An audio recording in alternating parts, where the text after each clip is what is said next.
Talk to me. Tell me what you see.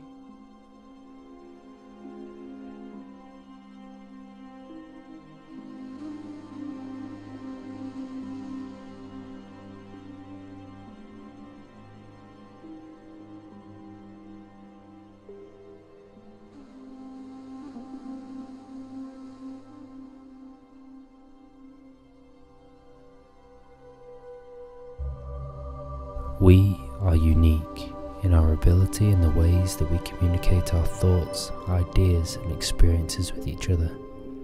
Our desire to share our stories first manifested with drawings, sculptures, paintings and books.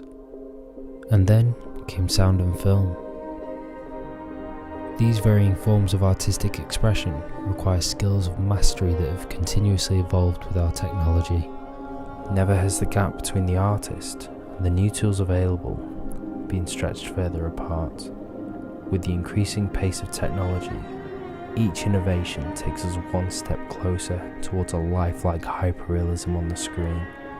When wielded in the right hands, these innovations have pushed forward the practices of filmmaking. Sound, colour, superscope anamorphics, animatronics, digital, CGI, high resolutions, high dynamic range, and high frame rate. Each progression taken has a price and demands new standards in filmmaking. So as many look towards VR and the newest development in artistic storytelling, let's shine a light on the most current evolutionary event in the cinematic experience, where we will journey through the artistic, scientific, and philosophical. I'm Louis, and this is the art of 3D cinema.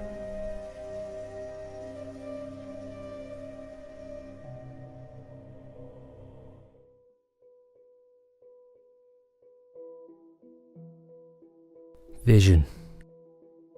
We all see our very own constructed versions of reality. The world around us is captured by our own pair of stereoscopic cameras. Working in unison, they focus and converge on a small point of interest, recording only a fraction of detail from the wide field of view. It is then our imagination that paints the rest of the image, creating a full 3D space like a VFX house. And it is our memory that acts like an editor. Our mind is then past these images and works like a projectionist, playing our very own movie on the back of our minds. By default, we believe fully in our own version of reality. By deconstructing in this way, we can understand the nature of how we suspend disbelief, the hypnotic point where we submerge ourselves into another world. A feeling that some people claim can only truly be achieved from books. So here we find the conflict. Does the evolution towards hyperrealism in cinema give the mind and imagination less of that movie magic to create? This isn't a question that's exclusive to stereo cinema, but can be addressed to modern day cinema as a whole because of its relationship with new technology. That being said, I asked the question, so I will answer it after we have thoroughly explored stereo cinema. I'm going to show you some stereo 3D paintings, first in mono and then in stereo. Now I'd like you to try with each picture to be self-aware in how your eyes behave when it turns into stereo. Is there a difference in how you feel and what has been revealed?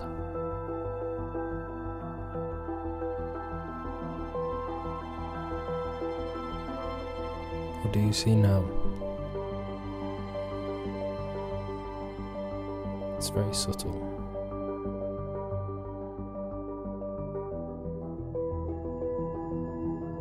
And this one is very busy.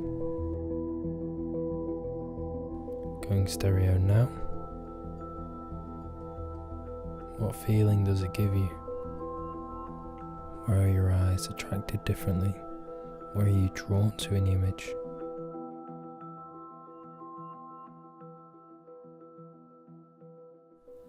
And even with this simple market painting, there is much more to see. as we reveal the stereo.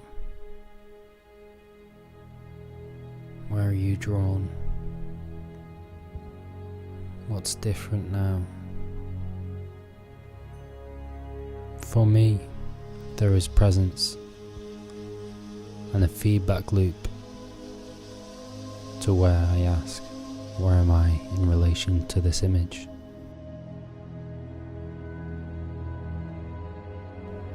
Initially, with this image, you will be trying to work out what everything is and where it is in relation to each other. And if we look now, we are able to process it so much faster, and the mind can focus on other things to appreciate. With the brain being able to separate the space and the assets faster, this translates in filmmaking to a higher comprehension of the blocking and making the subjects almost tangible.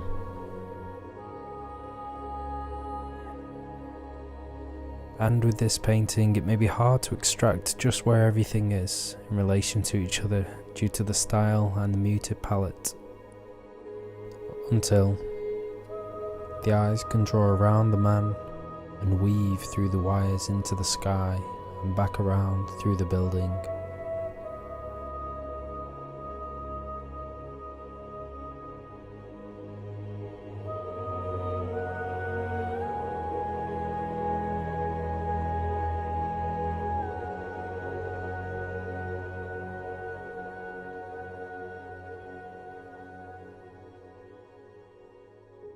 But what are you not seeing?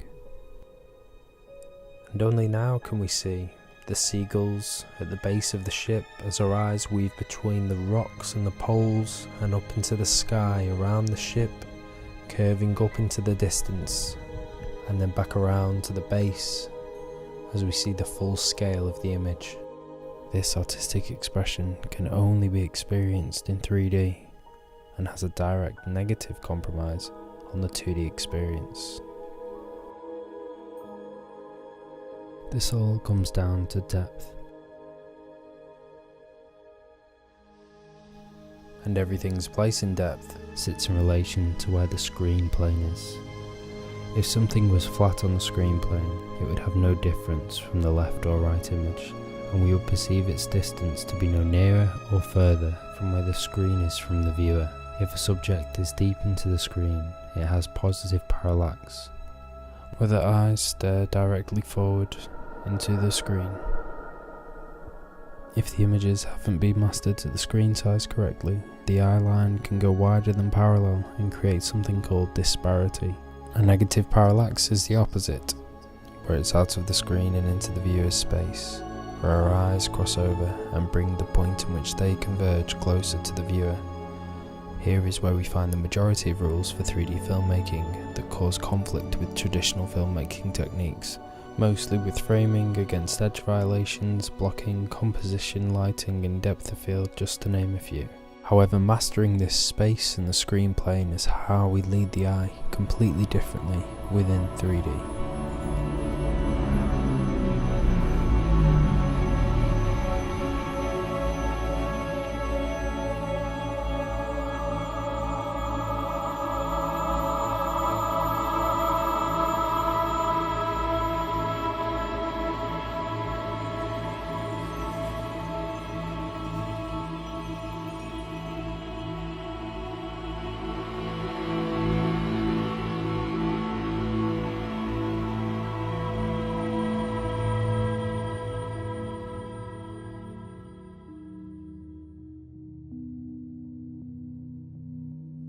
There is essentially two ways to create a film in 3D stereo.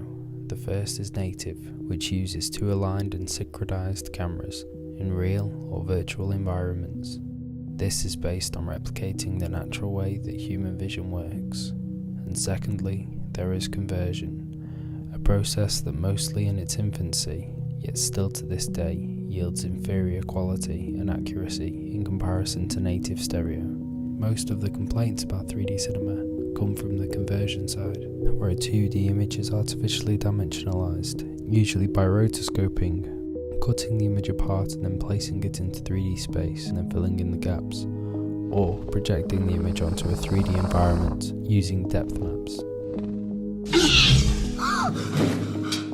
It's constantly developing more and more accurate methods nowadays, but the handicaps still say the same, due to the nature of it being a part of the VFX process, where the work often goes to the lowest bidder. Too many cooks, too many teams of different people working on all the different elements and variations. That makes it more likely for the inconsistencies to appear. And the art, the accuracy, the vision, and the standards. I've spared most bad conversions from this video, so please don't assume on an odd occasion that I say something negative, that I'm criticising that clip. If I'm criticising a clip, then I will mention it by name, or it will contain Adam Sandler. The only two purposes this video has is to educate and appreciate the artistry. I'm now going to use, arguably, the strongest scene from Guardians of the Galaxy to demonstrate the inconsistencies and highlight the abnormalities that wouldn't be there if it was created natively and hadn't left the conversion process until the end. We're about to reveal her vulnerability in space. Her solitude is completely distracted by the space debris floating in front of the screen. The emotional value is heightened as he looks on, making a decision. He chooses to sacrifice himself to save her life. But this is distracted again by floating debris in front of the screen. This debris in 2D actually blends in with the colours, but as we know in 3D, our brain overwrites this, and as we detect it, it disrupts the emotional flow. Even if you look at her arm now, you'll notice that it sits at an odd angle to her body, which as humans, we recognise because we're just so sensitive to these things, the face and the human form. We can see the hair is distracting from his heroic space gip for oxygen. The hair's movement and its close proximity to us makes our eyes scan it, but the accuracy and detail that would have beauty is lost, withered down to an estimate. When the brain tries to read its volumetric data, it has to dismiss it from the null areas due to lack of information. Here is where the brain works the hardest, as the lighting reveals the ice forming on the skin. We can see how it seems to stand off the face when it should be level with the skin. So the brain corrects itself again, but when we look into the shadows, at the bottom right of the nose, it looks deeper than the skin. And although the mind can try to map the contours of the face as best as possible, the mind is even better at detecting false information. Even if it's only on the subconscious level that you reject this visual information, it's going to have a negative effect on the experience of the film. It goes against over 200,000 years of human evolution and beyond.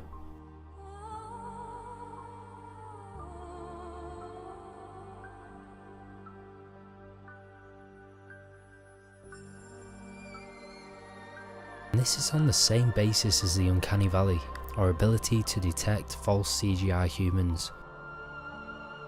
Yet, even though the level of 3D detail on this model would far surpass the usual 2D conversion, if this guy walked into your kitchen like that, would he fool you?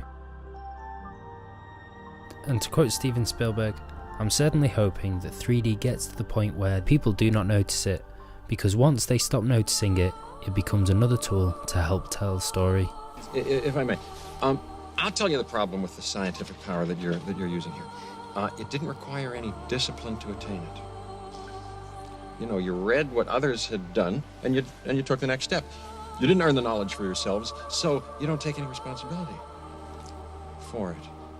You stood on the shoulders of geniuses to accomplish something as fast as you could, and before you even knew what you had, you patented it and packaged it and slapped it on a plastic lunchbox, and now you're selling it. You want to sell it. Well, I don't think you're giving us our due credit. Our scientists have done things which nobody's ever done before. Yeah, but your scientists were so preoccupied with whether or not they could, they didn't stop to think if they should. It's moments like these where we change the aspect ratio for a cheap effect, which only reinforces people's dismissal of 3D, and we can say that this is for children, but Pixar, that are undeniable masters of 3D, have the discipline never to do this kind of thing.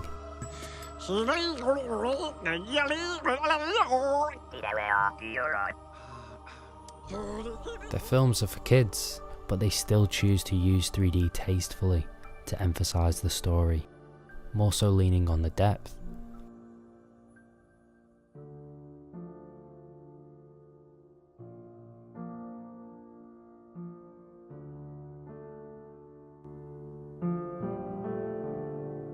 And with Doctor Strange we have the same targeted demographic as Guardians, yet its finest visual moments speak for themselves.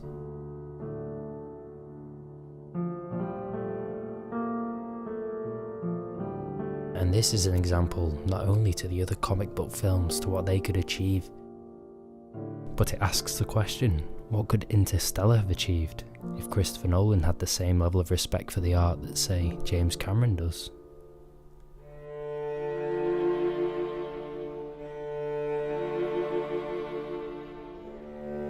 Titanic is a part of a healthy collection of conversions that take the advantage of having control over every pixel to a new level of immersion. When in the right hands, it can give an older film new life. The miniature model of the Titanic becomes larger than life and allows us to further feel the almost disgusting dread and horror as it slowly lifts its gross hull into the sky.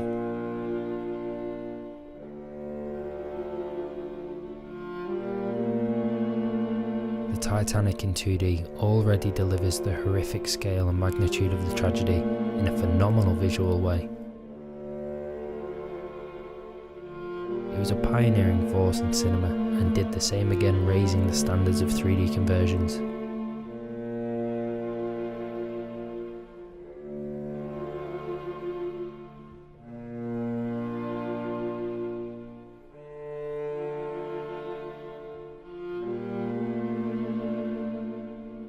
Another masterful conversion is The Walk. Dariusz Wolski was the same choreographer for Prometheus. Made the choice because of the level of control they could get from the conversion. This gives an exaggerated, cartoonish feel, which works to romanticize the sensitive subject of the two towers. It was created for 3D and completely enhances everything it can, selling the belief in the CGI buildings to seem physical and real, as opposed to 2D, where it can feel fake and even be repelling. It is an example in almost every shot, if you close one eye, of how much difference there is in experiencing a film intended for 3D and 2D, which many films were experienced in and then rated on.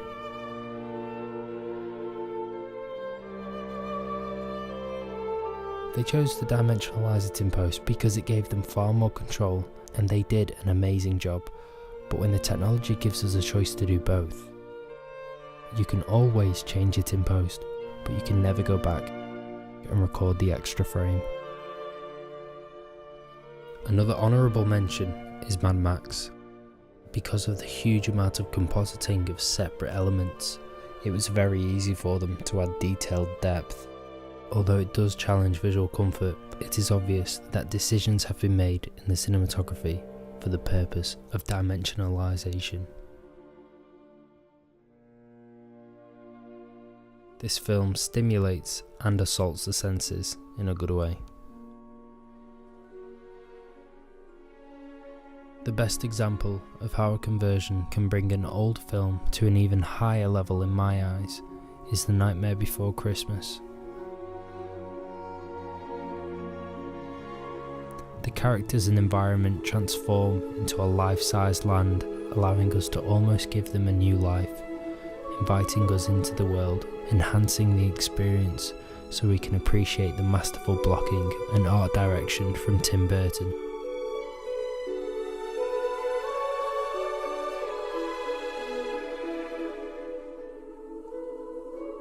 I used to watch this film so much when I was a kid, and seeing it now in stereo, I just feel that nostalgia so much more.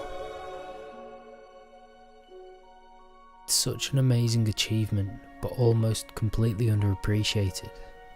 So many fans don't know of its existence, and how much more of an experience this gives. There was very little to no depth of field to contend with, which even the best can struggle to master in 3D.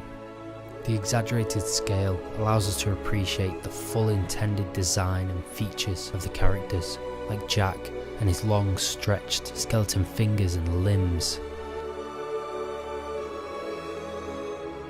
or the mayor and his round, fat, toy-like body. Almost every filmmaking technique within Nightmare Before Christmas translates perfectly into 3D. It's very difficult to extract the reason why, and if we just focus basically on how the film looks in 2D, We could compare it to an animation in a cartoon, and it's only when we give this volume and scale into this world that it becomes more than an image to us, and it becomes perceptually like a window into a living world. I believe that this is down to both the limitations and the control that they had in animating this.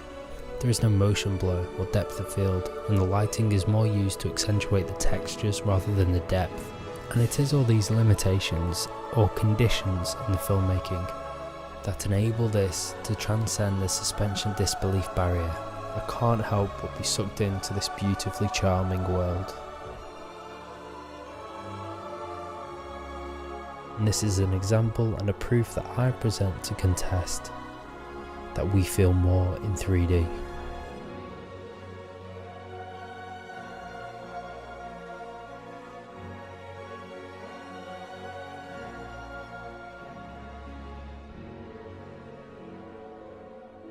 Native is the original form of stereography.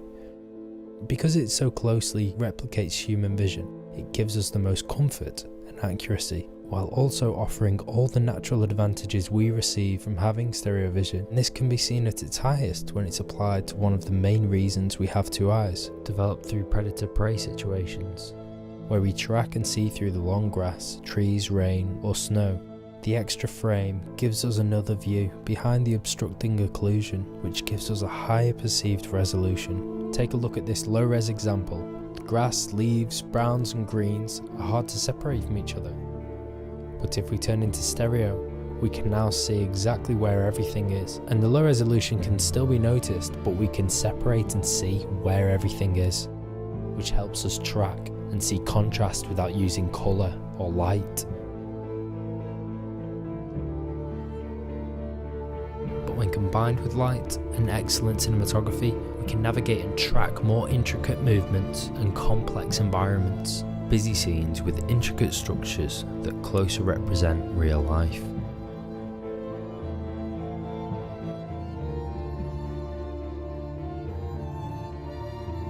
Which tends to be less common in traditional films because it can clutter and confuse the frame, but having this freedom in stereo expands the options far beyond the classical go-to rule of thirds composition.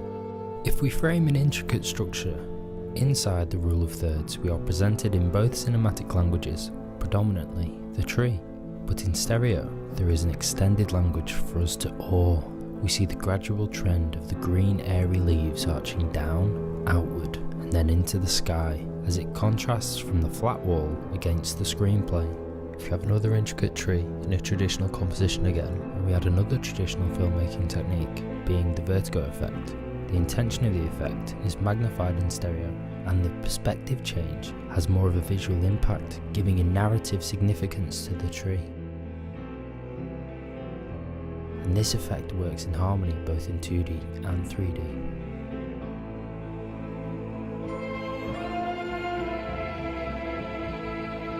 It's all down to the director and can be used to suggest a number of things for the story and protagonist's journey. It could represent a shift, a transition, or say a reversal in their perspective or situation.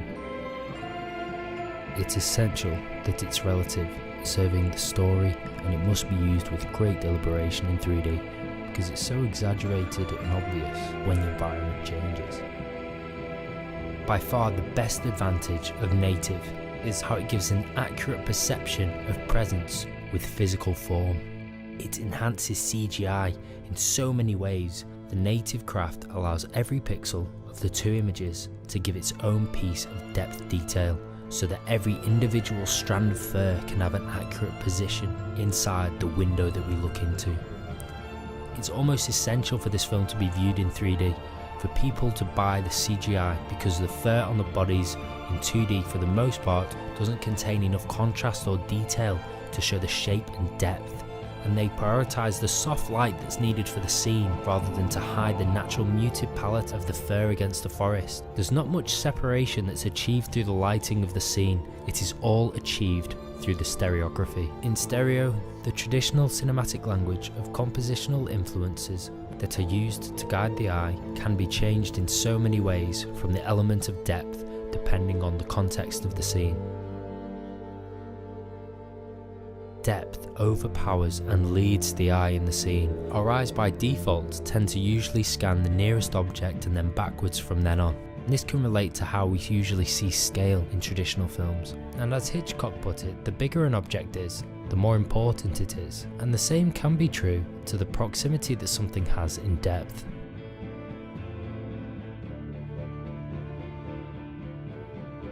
Light is usually used to bring our attention to the thing that is closest to it, but in depth, our eyes are drawn to the closer objects with less light, or guided by the other influences. The focal point is traditionally suggested or forced by the use of depth of field, and this is where we see the most conflict between the two cinematic languages. If we are told in 3D to look at an object that is closest to us, but we are also told to look at the subject, it confuses the viewer and can break the suspension of disbelief.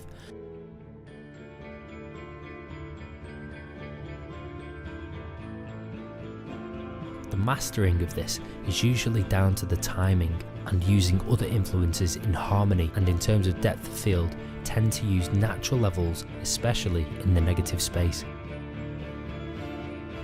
James Cameron tends to lock the screenplay to the point of focus, and this creates violations like the moving brightly lit out of focus objects being cut in half by the frame.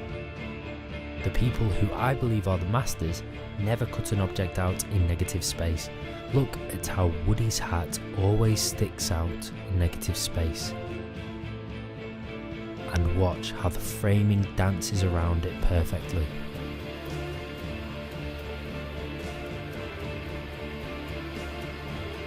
Movement is used like how a cat's eye reacts to a mouse. We chase the action around the frame, and the masters of this use motivated movement to guide the eye with the action simultaneous to the camera movement through scenes like these.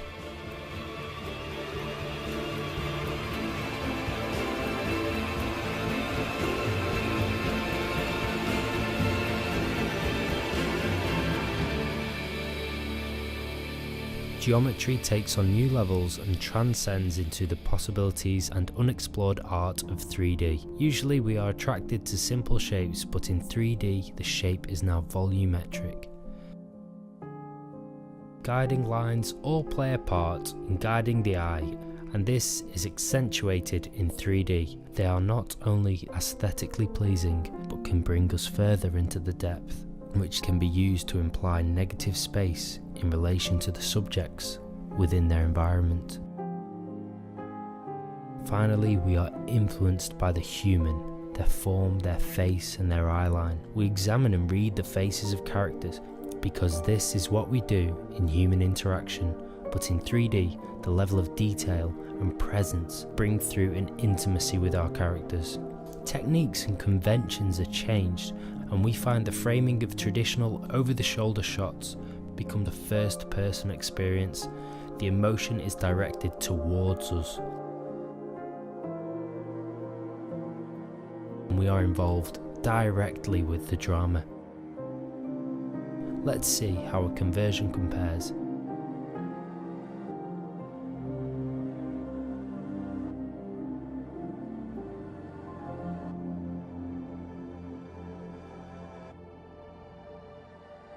The blocking is enhanced, but the presence is less. It switches between the two with a balance that serves both viewings well and plays it safe between the two languages. Everything will be fine. In this film, the cinematography and the stereography dance beautifully together and absolutely masters the duality of the two cinematic languages. The natural lighting that paints a dramatic texture over the face as he then moves into the frame, standing and showing his dominance over the situation. His eyeline is away from her as his scale is larger. These extensions create more opportunity for subtext in stereo, and this film in 2D suffers. It's beautiful to examine. Take this scene, where usually our eyes would see the man closest to us on the left, but this is controlled by using light. This would more than likely be overlooked in a conversion, as we sit parallel to the two men. guiding lines guide us to them as we then sit intimately within their conversation. This technique of intimacy can also be used to create discomfort, to portray a character's imposing arrogance on our personal space. And again, we feel this in 3D, as opposed to seeing the two men standing closer to each other.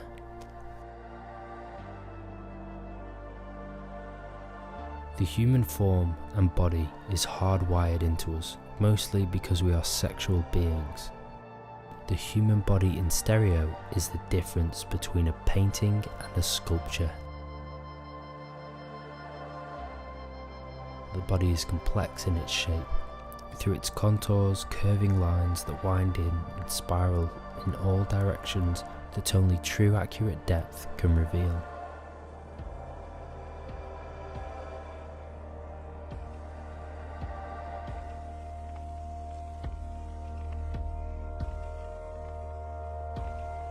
Hyperreality and its effect on the suspension of disbelief. Cinema seems to be on a one-way trajectory towards hyperrealism, an uncanny representation of our perception of reality. It's constantly evolving with technology, the tools available to make our films with. However, this quest for capturing the real contradicts that everything in film is fake, including the acting, the situation, and even the story. It's all artificially constructed. We know this. So when we watch a film, we subconsciously choose to suspend our disbelief until something breaks it. It's different to each individual. Some people can consciously choose to employ their own plausible deniability to enjoy a film even though they know or can see a cause for disbelief.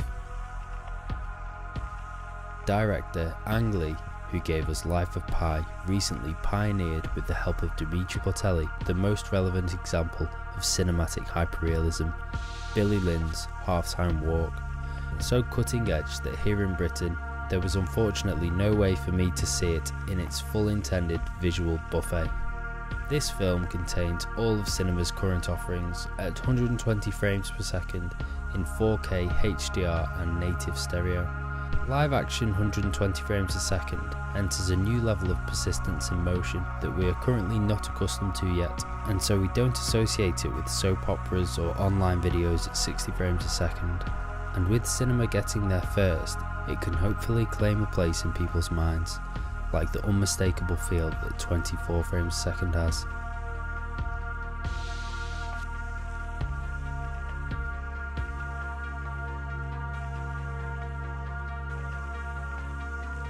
And 3D welcomes high frame rate because of what motion blur is, which is a balance between implying motion and destroying detail at an equal ratio.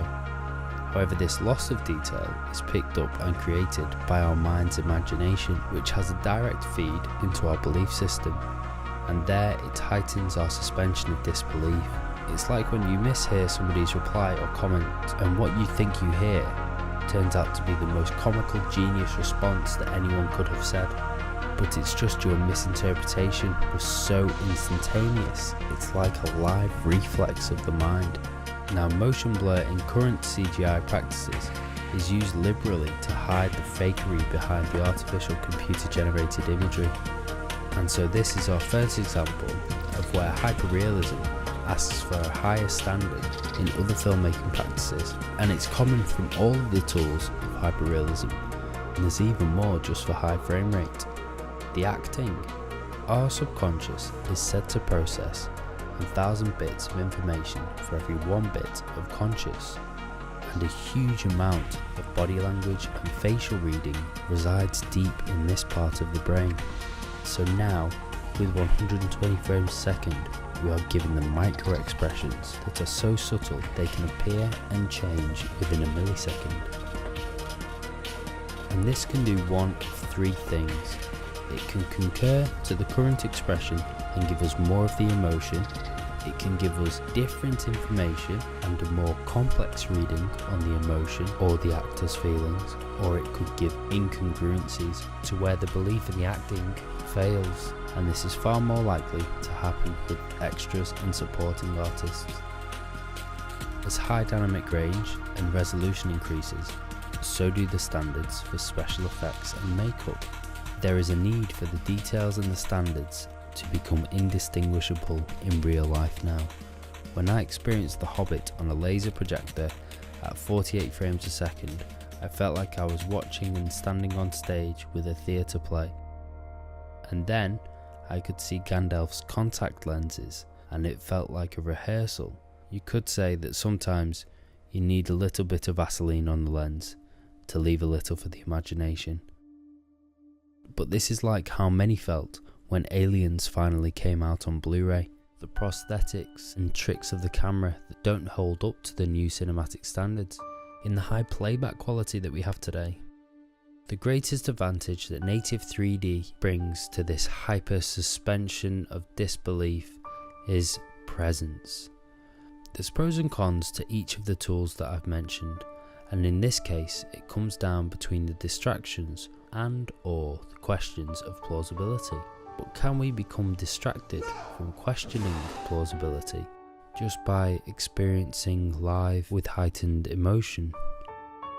I believe that stereo can bridge the gap directly into our emotional states because of the perception of the external and altered internal presence. The external presence is the person that we perceive is in front of us and a part of our 3D dimension.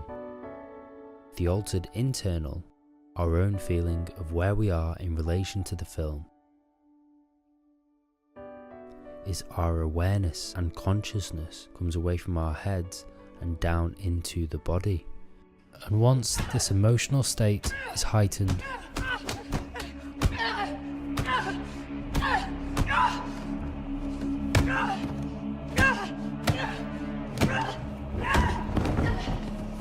we question less and feel more.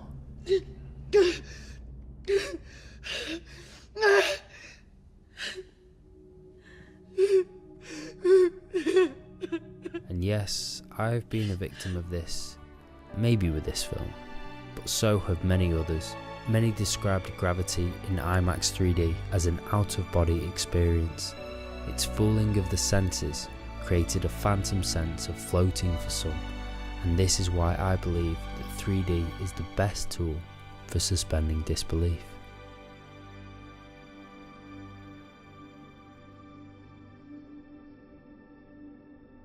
Story rules all. But would you rather go to a cinema or a campfire to experience one? Long live the king.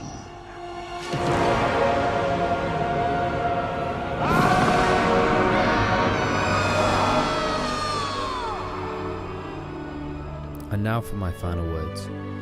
My belief and ethos is to always align your truth to your craft, and inherently VR does not align to my truth. 3D is still an external experience, and it sits just comfortably on that edge of non-invasive technology, but retains a power and an ability to suspend disbelief further than traditional cinema, which is a tool that I respect and I will continue to use.